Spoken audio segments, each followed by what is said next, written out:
Allez, c'est parti pour une nouvelle analyse, les équations algébriques. Ça peut faire un peu peur, hein.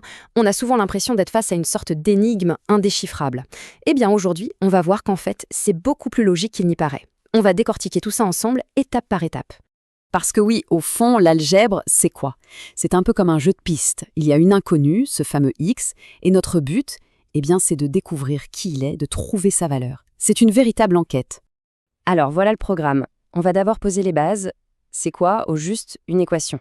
Puis on va monter en difficulté, tranquillement, avec les équations du premier, puis du second degré. On verra aussi les systèmes d'équations, et enfin, à quoi ça sert dans la vraie vie. Allez, on attaque.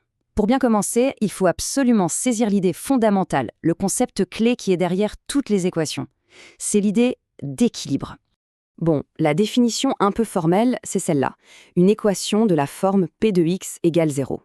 Le mot polynôme peut impressionner, mais en vrai, l'idée est toute simple. On cherche juste les valeurs de x pour lesquelles l'égalité est respectée, pour que ça soit vrai. Et c'est là qu'intervient cette image de la balance. C'est vraiment l'idée à garder en tête. Une équation, c'est ça, une balance à l'équilibre parfait.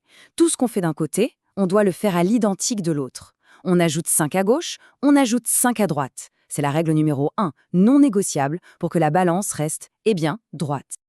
Alors, maintenant, mettons cette règle en pratique. On commence simple avec les équations du premier degré, c'est-à-dire une seule inconnue, notre x, et pas de x au carré ou de choses compliquées. Juste x. Ici, l'objectif est limpide. Il faut isoler x, le mettre tout seul d'un côté du signe égal.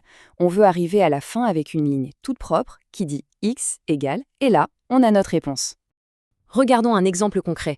On a 2x plus 3 égale 7. Bon, comment on isole le x? D'abord, ce plus 3 nous embête. Alors on fait l'opération inverse, on enlève 3. Mais attention, on le fait des deux côtés pour garder l'équilibre. Ça nous donne 2x égale 4. C'est déjà plus simple. Maintenant, on a 2 fois x. Pour annuler la multiplication, on divise par 2. Des deux côtés, toujours. Et hop, on obtient x égale 2. C'est tout. Ok, ça, c'était l'échauffement. Maintenant, on passe au niveau supérieur, les équations du second degré. C'est quand notre inconnu, x, se retrouve au carré. Et là, forcément, ça corse un peu les choses. Le truc avec ce x au carré, c'est que notre bonne vieille méthode pour isoler x ne marche plus aussi facilement. On a du x carré et souvent du x tout court dans la même équation. Il nous faut donc un nouvel outil, une nouvelle approche. Et cet outil magique, c'est le discriminant, qu'on note delta. Pensez-y comme un éclaireur. Avant de se lancer dans des calculs compliqués pour trouver la solution, le discriminant va nous dire combien de solutions on peut espérer trouver. Tout dépend de son signe. Si delta est positif, super, on sait qu'il y a 2 solutions différentes à trouver. S'il est égal à 0, il y a une seule solution qu'on appelle une solution double. Et si, par contre, il est négatif, on s'arrête là. Ça veut dire qu'il n'y a pas de solution dans les nombres réels. C'est un gain de temps énorme.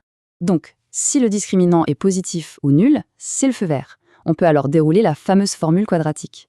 On prend les coefficients a, b, c de notre équation, on prend la valeur de delta qu'on vient de calculer, on met tout ça dans la formule, et elle nous livre les solutions toutes prêtes. Bon, on a vu les cas avec une seule inconnue. Mais que se passe-t-il si on en a deux? Un x et un y, par exemple. Là, une seule équation ne suffit plus. Pour trouver 2 inconnues, il nous faut 2 équations. C'est logique. Et ces 2 équations qui fonctionnent ensemble, c'est ce qu'on appelle un système. Et pour résoudre ça, il y a 2 grandes méthodes. D'un côté, la substitution. C'est un peu la méthode de l'espion. On isole une inconnue dans une équation et on va l'injecter dans la deuxième pour la remplacer. De l'autre côté, la combinaison linéaire.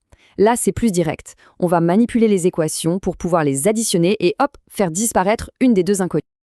Regardons comment ça marche avec la substitution. On part de nos 2 équations. Dans la première, par exemple, on va exprimer x en fonction de y. Ensuite, cette nouvelle expression de x, on va la mettre à la place du x dans la deuxième équation. Et là, l'astuce, c'est qu'on se retrouve avec une équation qui n'a plus qu'une seule inconnue, y. Et ça, on sait faire. Une fois y trouvé, on remonte le fil pour trouver x. C'est une cascade logique. Et ce qui est génial, c'est qu'on peut visualiser tout ça. En fait, une équation à 2 inconnues comme celle-ci, graphiquement, c'est une droite. Donc un système de 2 équations, c'est 2 droites. Et la solution? C'est tout simplement le point où ces 2 droites se croisent. Leurs coordonnées, c'est notre x et notre y. Et ça explique pourquoi parfois il n'y a pas de solution, c'est quand les droites sont parallèles. Et pourquoi parfois il y en a une infinité quand les droites sont l'une sur l'autre. Ok, on a vu toute la technique. Mais la grande question, c'est à quoi ça sert tout ça dans la vraie vie? Est-ce que c'est juste un truc pour les cours de maths? Pas du tout. En réalité, ces équations sont absolument partout autour de nous. Prenons un domaine comme le génie civil. Quand on construit un pont, un barrage ou même un gratte-ciel, comment on s'assure que tout va tenir? Grâce à des équations, et souvent des systèmes d'équations très complexes. Elles permettent de calculer les forces, la tension dans les matériaux, la résistance au vent, bref, sans équations, pas de structure solide. Et là, on boucle la boucle. On revient à notre idée de départ, la balance. Que l'on parle d'équilibrer deux membres d'une équation ou d'équilibrer les forces sur un pont, le principe est exactement le même. Les maths, c'est finalement le langage qui nous permet de décrire et de comprendre l'équilibre du monde qui nous entoure. Voilà, avec ces outils, une inconnue, ce n'est plus un obstacle, c'est un défi, une question qui attend sa réponse. Et la méthode qu'on a vue, cette logique de décomposition, elle s'applique à bien plus que des X et des Y. Alors, la vraie question maintenant, c'est quelle sera la prochaine énigme que l'on va vouloir résoudre?